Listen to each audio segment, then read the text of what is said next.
এ হলো নেইমার, আর এই random subscriber যদি একে ফুটবলে হারাতে পারে তাহলে আমি ওকে দেব $5 লাখ।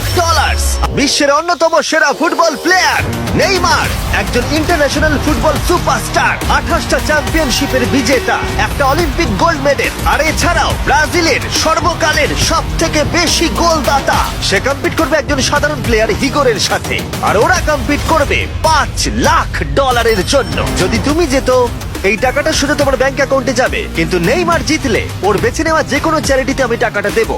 বুঝে গেছো? হ্যাঁ বুঝেছি। আমায় ক্ষমা করো, তুমি হেরে যাবে। আরে নেইমার বলছে তুমি হেরে যাবে, তোমার কি এটাই মনে হয়? না, একদমই না। ঠিক আছে, নেইমার এটা থেকে ভয় পাবে না। ওয়াও ওয়াও, ঠিক আছে। প্রতিবারের মতোই এই গেমের নিয়ম খুবই সহজ। আমরা শুরু করব একটা পেনাল্টি শুট আউট দিয়ে। দুজনে স্কোর করলে আমরা 15 পা করে পিছিয়ে যাব। ততক্ষণ আমরা এটা করে যাব যতক্ষণ না একজন স্কোর করে আর একজন মিস করে দেয়। কে প্রথমে শুরু করবে? চলো। Rock paper scissor shoot. আমি আমি জিতে প্রথম। গেছি। তাহলে নেইমার প্রথমে। এতে পুরো চাপটা আমার উপরেই পড়বে। Easy easy. ঠিক আছে, আমরা দেখলাম দুজনে স্কোর করলো, কিন্তু এবার আমরা 15 পা পিছিয়ে যাব। ও নেইমার এবার সিরিয়াস হচ্ছে। তোমার এবার ভয় পাওয়া উচিত, ও কিন্তু জুতোর ফিতে বাঁধলো। প্রথম 4টে শট নেইমারের মতো বিখ্যাত ফুটবলার কখনোই মিস করতে পারে না। এতক্ষণ পর্যন্ত দুজনেই খুব সহজেই মারছে। 5 নম্বর শট থেকে নেইমারের সাথে সাধারণ প্লেয়ারের পার্থক্য বোঝা যাচ্ছিল। অফিসিয়ালি দুজনের পক্ষেই চ্যালেঞ্জটা এবার কঠিন হচ্ছে। যতক্ষণ না মিস হচ্ছে ততক্ষণ আমরা পিছবো। এবার তুমি ঠিক আগে আছে? মারো। আমি আগে কোচ মারবো? চায় তুমি প্রথমে শট মারো। ঠিক আছে, মারছি। ও ও, ঠিক আছে, এটা এখনো পর্যন্ত তোমার সব থেকে বাজে শট। এবার নেইমারের পালা। ও ও মাই গড, বলটা পুরো সুইং করে গোলের ভেতরে গিয়ে ঢুকলো। চাপে পড়লে খুব ভালো লাগে। বিশ্বকাপের চাপের সাথে এটা তুলনা হয়? না, বিশ্বকাপে আরো বেশি চাপ।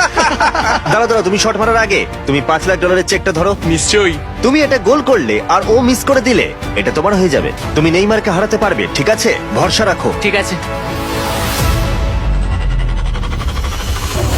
ও না, নেইমারকে এটা গোল করতে হবে। যদি ও মিস করে তাহলে তুমি সুযোগ পাবে। মিস করো, মিস করো প্লিজ। দাঁড়াও ভাই, এদিকে একটু সরে এসো।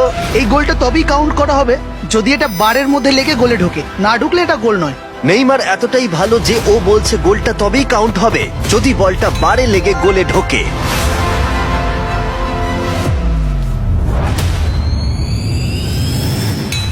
ও ভাই আর মিস করো না, আরে সত্যি মিস বলছি, করো তুমি না ভাই, পারবে। চলো।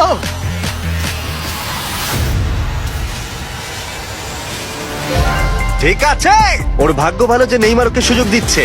ও নেইমার, ও অপেক্ষা করলো না। ও ও, চ্যালেঞ্জে কে কাউকে সুযোগ দিচ্ছে এটা আমি জীবনে প্রথম দেখলাম। ঠিক আছে, এইবার আমি চাই নেইমার প্রথমে মারুক। সাধারণত নেইমারের বিপক্ষে একজন বিশ্বমানের গোলকিপার গোলের নিচে থাকে, কিন্তু এটা এখন খালি। ও মাই গড,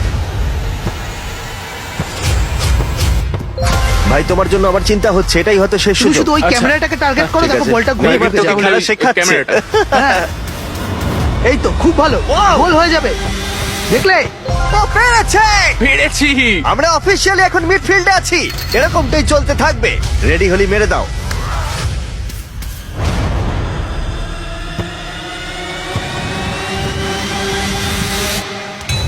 ও মাই গড, ওইটা গোল নয় নাকি গোল? দাঁড়াও একবার কি দেখি, চলো। দাঁড়াও দাঁড়াও, এই দেখো এটা অন দা লাইন আছে। বেশিরভাগটা কিন্তু লাইনের ভেতরে। এটা গোল। না, এটা পুরোটা ঢুকতে হবে। ও তাই নাকি? নেইমার এদিকে এসে দেখে যাও। না না, গোল নয়, গোল নয়। বলটা অন দা লাইন। না, গোল এটা নয়, গোল গোল হয়নি। হয় না। বল যদি লাইনে টাচ করে থাকে তাহলে টেকনিক্যালি গোল নয়। আর যেমনটা দেখতে পাচ্ছ এটা অন দা লাইন, তার মানে তুমি স্কোর করে দিলে জিতে গোল যাবে। মারলে জিতে যাবে। মিডফিল্ড থেকে এখন তোমাকে $5 লাখ শট মারতে হবে। হ্যাঁ। ঠিক আছে, মনে রাখো কিন্তু $5 লাখ বাজিতে রয়েছে। ওর জীবনের সব থেকে বড় শট গোট নেইমার দেখছে হিগোর পারে কিনা।